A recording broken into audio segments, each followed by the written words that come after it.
क्या आपको उस चित्र की याद है? इस चित्र में एक गिद्ध भूखी बच्ची की मृत्यु का इंतजार कर रहा था। एक दक्षिण अफ्रीकी फोटो पत्रकार केविन कार्टर ने इसे मार्च 1993 के अकाल में सूडान में खींचा था। उस फिल्म के लिए उसे पुरस्कार भी दिया गया था, लेकिन इतना सम्मान प्राप्त करने के बाद भी कार्टर ने 33 वर्ष की उम्र में आत्महत्या कर ली थी। उस आत्महत्या का कारण क्या था? वास्तव में जब वह सम्मान मिलने की खुशी मना रहा था और उस पुरस्कार का समाचार अनेक टीवी समाचार चैनलों पर दिखाया जा रहा था, उसी समय किसी ने उससे एक टेलीफोन इंटरव्यू में पूछा कि अंत में उस लड़की का क्या हुआ। कार्टर ने उत्तर दिया कि मैं कुछ कह नहीं सकता क्योंकि मैं अपनी उड़ान पकड़ने की जल्दी में था। तो उससे पूछा गया कि वहां कितने गिद्ध थे। कार्टर ने कहा, मैं समझता हूं कि वहां एक ही गिद्ध था। टेलीफोन पर दूसरी ओर से बात कर रहे व्यक्ति ने कहा, मैं कह रहा हूं कि वहां उस समय 2 गिद्ध थे, उनमें से एक के पास कैमरा था। इन शब्दों की सार्थकता समझते हुए कार्टर बहुत दुखी हो गया और उसने पुरस्कार मिलने के करीब 3 महीने बाद आत्महत्या कर ली थी। हमें हर स्थिति में मानवता का ध्यान रखना चाहिए। कार्टर आज भी जिंदा होते यदि उसने उस भूखी मरती हुई बच्ची को संयुक्त राष्ट्र मिशन के भोजन केंद्र तक पहुंचा दिया होता, जो वहां से केवल आधा मील दूर था। शायद वह बच्ची वहीं पहुंचने का प्रयास कर रही थी।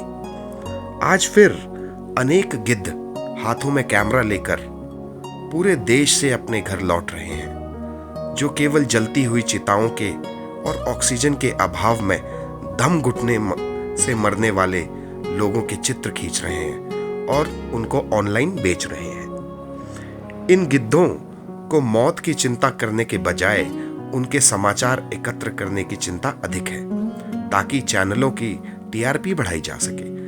वह जलती हुई चिताओं में ईंधन डालकर ब्रेकिंग न्यूज एकत्र करने में व्यस्त है। केविन कार्टर में स्वाभिमान था, इसलिए उसने आत्महत्या कर ली थी। लेकिन ये पत्रकार नामधारी गिद्ध गर्व के साथ ब्रेकिंग न्यूज बनाने में व्यस्त है। मेरे न्यूज चैनल और पेपर वालों से 2 टूक सवाल है। धधकती हुई चिताएं, मरीजों से भरे हॉस्पिटल, परेशान परिजन, सजी हुई अर्थी, दर दर भटकते परिजन, भूख से तड़पते राहगीर, आखिर ये सब दिखाकर क्या जताना चाहते हैं हमारे न्यूज चैनल? महामारी है, हम सबको पता है। आउट ऑफ कंट्रोल है, ये भी सबको पता है। रिपोर्टिंग करनी है तो ठीक हुए मरीजों का इंटरव्यू कराइए। ऑक्सीजन सिलेंडर कहां मिल रहा है यह बताइए। प्लाज्मा डोनर्स का डेटाबेस बनाइए। किस हॉस्पिटल में बेड खाली है यह बताइए। एम्बुलेंस सर्विस की डिटेल दीजिए। सेवा करने के लिए प्रेरित कीजिए। कहां सुविधा उपलब्ध है उसकी जानकारी दीजिए। जनप्रतिनिधियों को सामाजिक सेवा के लिए उकसाइए, मजबूर कीजिए। लेकिन नहीं, आपको तो सनसनी चाहिए। घबराहट फैलाकर क्या साबित करना चाहते हैं आप? इतना डर का माहौल बना दिया गया है कि स्वस्थ व्यक्ति भी बीमार पड़ता जा रहा है। मनोबल ऊंचा कर नहीं सकते तो तोड़िए भी मत। केवल अपने पेपर और चैनल की टीआरपी ही मत बढ़ाइए। समस्याओं का समाधान ढूंढें और ढूंढने में मदद करें। सहमत हैं तो आवाज उठाइए और अपने शुभचिंतकों का हौसला बढ़ाइए।